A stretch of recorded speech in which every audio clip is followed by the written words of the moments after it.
Народный артист Абхазии Надар Сагария был в 5 классе, когда впервые взял в руки аккордеон. Любовь к музыке привил ему дядя, который был аккордеонистом в государственном ансамбле народной песни и танца Абхазии. Однажды дядя уехал на гастроли, оставив свой музыкальный инструмент дома.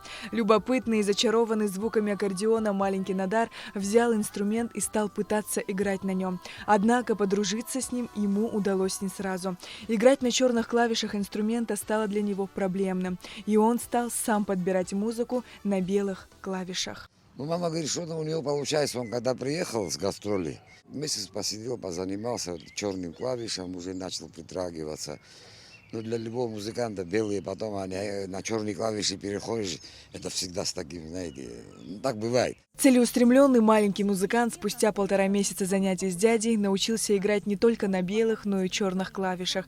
Однако тесные отношения с музыкой у него начались, когда он стал учиться в Гудаутской музыкальной школе.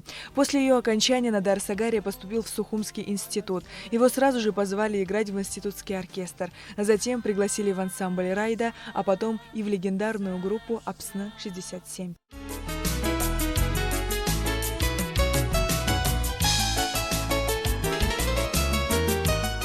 В репертуаре Апсны-67 были песни абхазских авторов, которые исполнялись на родном языке в современной аранжировке. Шли годы, менялся состав ансамбля, неизменным оставалась только популярность. Феномен популярности Апсны-67 в том, что их музыка остается простой, доступной и сегодня. Свое не будешь петь, никому ты там нигде не нужен. Какой бы ты ни был, свое продвигали максимально, насколько могли. Тогда времена тоже были, извините меня, не такие простые. Но один нюанс расскажу. В 1985 году мы поехали на гастроли в Камбоджу. Это Юго-Восточная Азия. Ну, репертуар был абхазский, там были и русские песни, и английские, ну, это концерт. И вот песню Люда пела «Шишнани». А там перед каждой песней, ну, маленькую аннотацию. И мы рассказывали, вот эта песня, соответствующие этому времени. Почему это как было? Были концерты, что эту песню мы по 2 раза пели. Многие песни, которые исполняет Апсны-67, такие как «Сасуардын», «Наныки Рафама», стали настоящими хитами.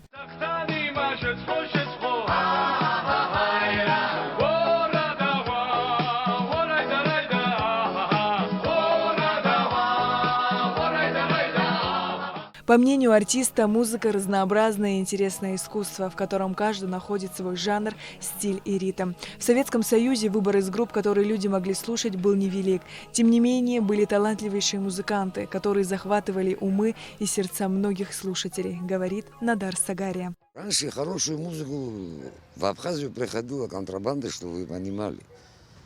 Джаз запрещался, рок, вы прекрасно, если помните. Ну, слушали мы там, кто-то прислал записи. Вот были такие времена, есть такая группа «Чикаго». Она и сегодня есть. Вот кассета пришла, давай, где соберемся? В Синовском доме культуры ребята собирались, музыканты, человек 8-10, аппарат поставили, и все сидели и слушали. Битлы, ну, в то время то, что было, максимально старались услышать. Музыка для Надара Сагария – неотъемлемая часть жизни. Традиционный вопрос: если бы не музыкант, то кем бы вы хотели стать? Может, космонавтом? Надар ответил, что музыка и есть космос. Ведь любой исполнитель на сцене, который общается с публикой языком музыки, понятен людям разных стран и континентов. А в детстве мне нравилось играть в футбол, добавил он. Моя мама почему-то не хотела. Вот. Они же смотрят телевизор, там упал, за голову схватился, ногу держит. Мама говорит, нет. Ну, музыка, потом, а музыка тоже такая. Ты сидишь дома, потом можешь на полгода на гастроли уехать, на 2-3 месяца. А потом мне сказали, лучше бы ты в футбол играл. Надар Сагария прививает любовь к музыке и своим внукам. Однако пока по стопам дедушки никто из них не пошел. Возможно, дело времени, говорит народный артист.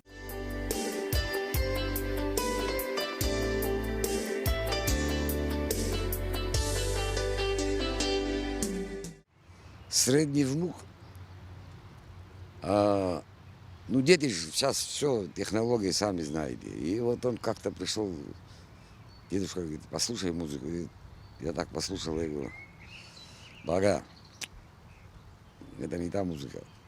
Я ему включил таких хороших, именитых музыкантов. Он Кого вот включили? Элджиро есть такой. А потом я его... Сейчас он... Включишь музыку, он уже знает, что это за группа. Ну вот, не хочет заниматься музыкой. Не знаю. Может быть, пока не время. Музыкальные предпочтения современной молодежи отличаются от наших, говорит Надар Сагария. Между тем, по мнению артиста, дети у нас талантливые, и им нужна поддержка и условия, чтобы учиться и развиваться.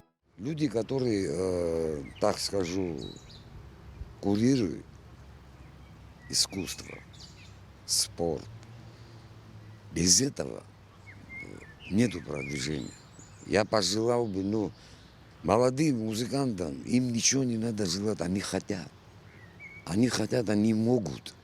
Опять-таки, все упирается в базу. Народному артисту Абхазии, художественному руководителю легендарного абхазского вокально-инструментального ансамбля «Апсна-67» Надару Сагария исполнилось 70 лет, большую часть из которых он посвятил служению музыке, чем заслужил любовь и признание публики и коллег. Надар Сагария и сегодня в работе. Его творчество дарит людям радость и хорошее настроение. Сария Кварцхеля, Тимур Гугохия, Абхазское телевидение.